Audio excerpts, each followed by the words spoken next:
My name is Marilee Edmiston, and I'm a volunteer with the K-State Extension Master Food Volunteer Program.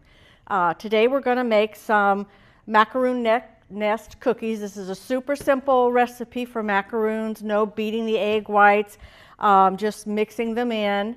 And they make cute little gifts. I've got some done here. We're making a macaroon nest and some jelly bean eggs.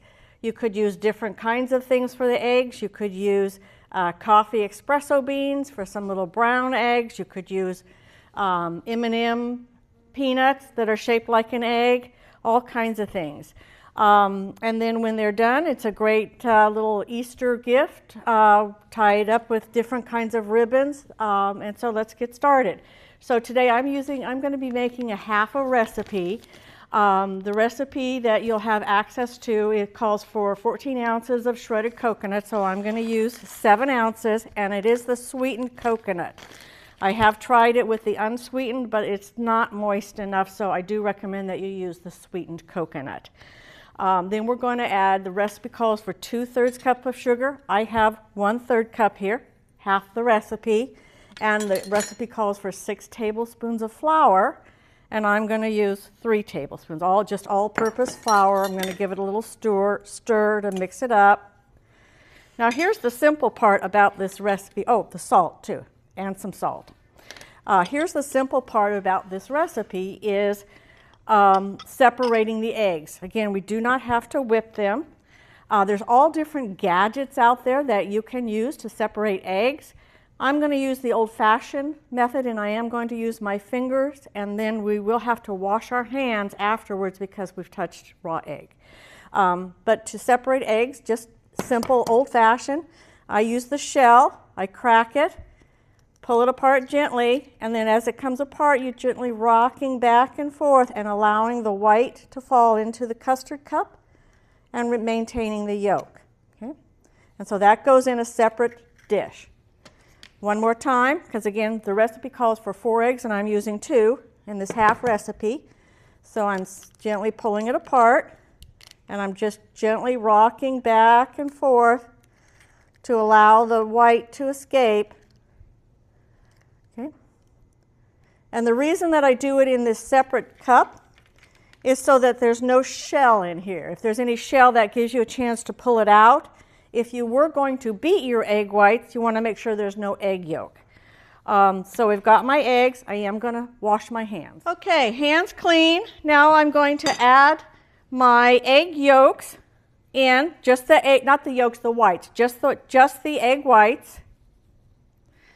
And I'm going to add a flavoring.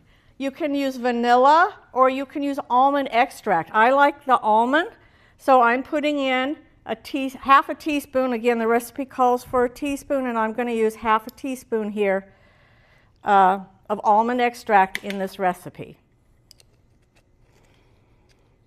Now I'm going to just mix it up.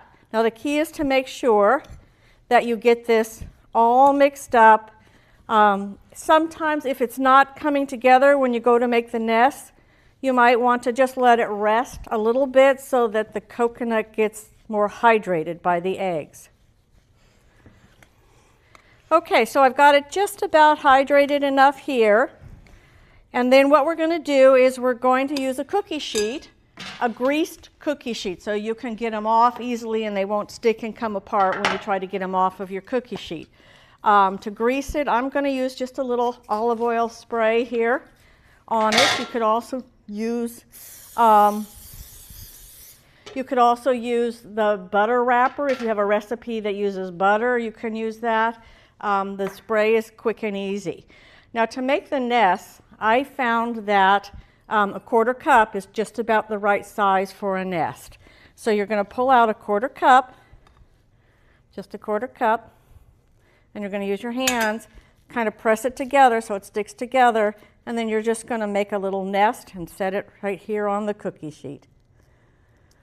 So you use your fingers to make the little indent where the jelly beans or some kind of candy is going to go. And there you go. There's a nest.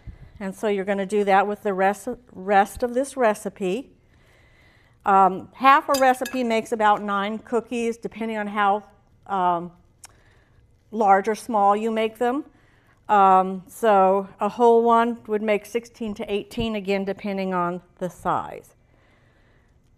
This recipe is pretty flexible too. You could also use this recipe at Christmas and just make a wreath. Just make the center and maybe decorate it with some, red M&Ms or red candies of some kind. So lots of ways to work with this recipe.